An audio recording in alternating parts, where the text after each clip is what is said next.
All right, good morning, team. I'm going to start the seminar off by discussing leadership. I'm a firm believer that there are some people who are just born to lead.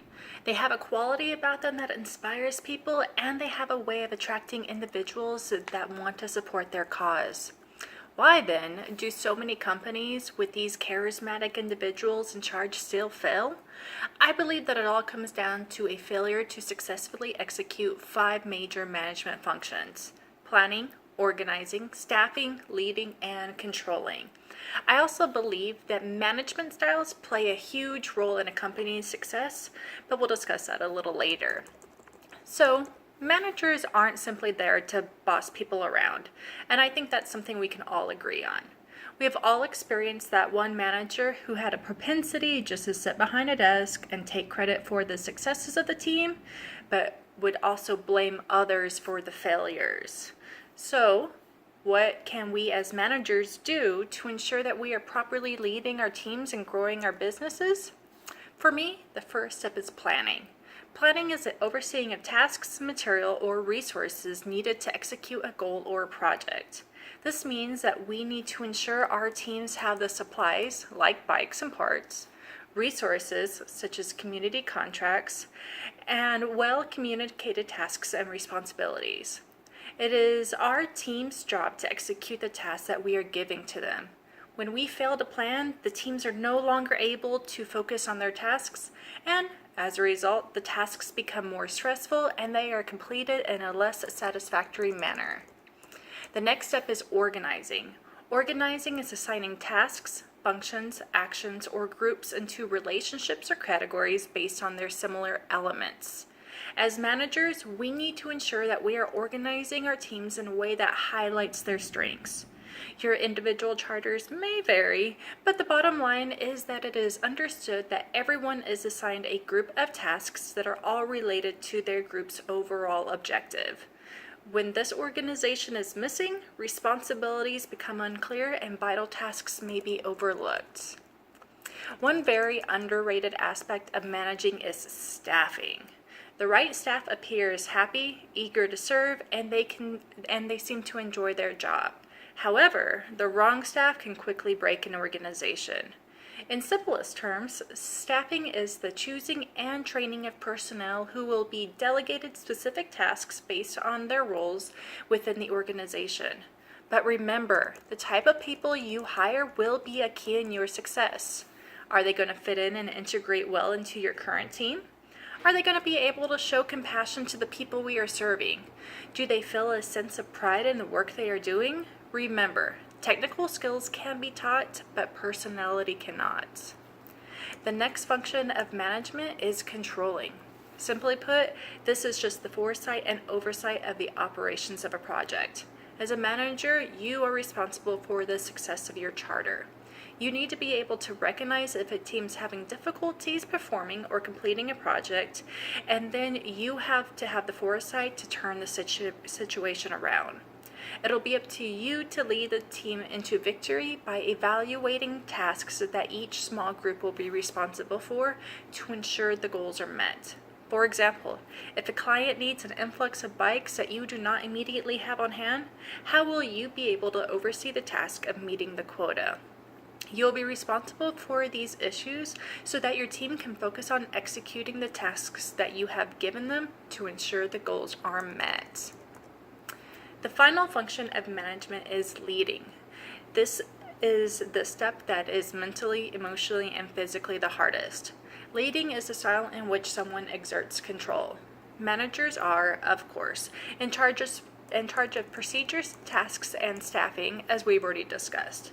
However, they are also responsible for bringing out the best in their employees. The task-oriented side of managing is referred to as transactional leadership. So your employees are performing a task in exchange for money, so a sort of transaction is taking place. An effective manager must also exemplify grit, perseverance, restraint, creativity, patience, and charisma, and still be able to instill these traits in their employees. This is called transformational leadership. Using these characteristics to transform individuals into productive, cohesive, successful teams is a very important function of management. So, now that we discussed the duties of an effective manager, let's talk about the different leadership styles that we might adopt. Now remember, not all leadership styles will be appropriate for all situations. There may be times where you have to integrate different styles in order to properly lead your team.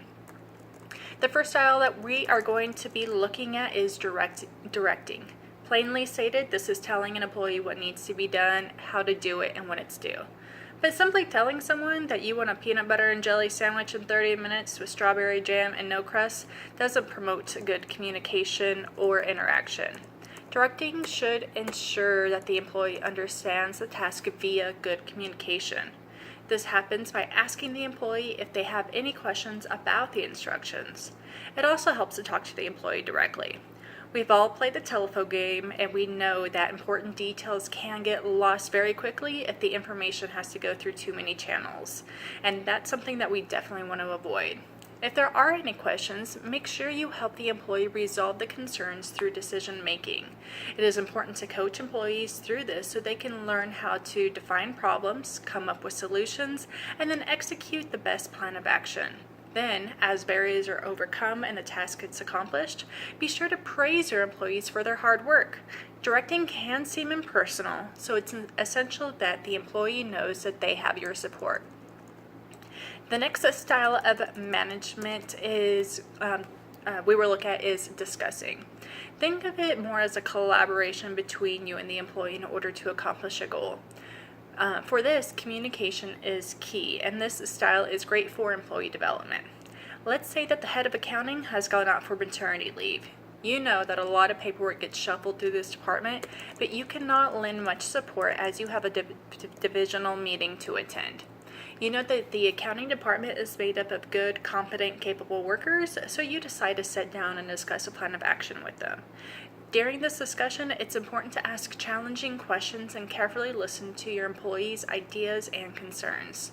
Through this Q&A, you and the team can brainstorm ideas, proactively look for potential problems, then come up with a sound plan of action. If you notice that an employee is having difficulties completing a project, then it's important to coach him or her through it by breaking up their performance into small steps. How do they think they did? What would they change if they could? Are there any alternate solutions to their problems? This empowers employees to think critically and show them that you are interested in what they have to say. And praise them throughout the process. It takes a lot of courage for some employees to speak their minds. Thank the employee for their contributions and remind them that one idea, even if it can't be used as a solution, may spark another idea that will be successful for the team. Bear in mind that discussions can be emotional, especially if you and the other person do not see eye to eye. As a manager, it's important to be open-minded to the employee's point of view. This will help you build trust and confidence between you and the employee. The final style that we're going to be looking at is delegating. We've all had that manager that would just give us a stack of paperwork that's due by 5 p.m. with little direction or concern for the stack that we already have on our to-do list. Of course, this is not the way to delegate work. Delegation should empower employees. In a team setting, it can give them practice with leadership and interpersonal skills. Delegating, like all things, begins through communication. You will provide them with instructions, and they ask questions as needed until the objective is understood. If a problem arises, the delegate will usually brainstorm a solution on their own or amongst their team. The point is for them to carry out the task without much interference from you. Recognition and coaching will go hand in hand. Ask the employees to rate their performance and give themselves a self-evaluation. Let them realize the effort they put in will definitely pay off. Then compliment them. Let them know that you appreciate their hard work and are proud of their willingness to step up and complete the project. Bottom line, management is hard. Emotions can run high when people are stressed, and motivating a team that is facing a tough obstacle can seem impossible. But as leaders, consistency is key. We must always remember that it is our job to make sure that our employees are able to do their job. That is why we must ensure we are keeping our end of the deal by planning, organizing, staffing, controlling, and leading. When employees know that these tasks are covered, they can more easily focus on their assignments. We must also ensure that we are implementing the right leadership styles at the right time. Directing, delegating, and discussing all have their drawbacks, but they also have their advantages, and when implemented strategically, they can make for a very successful team. Thank you.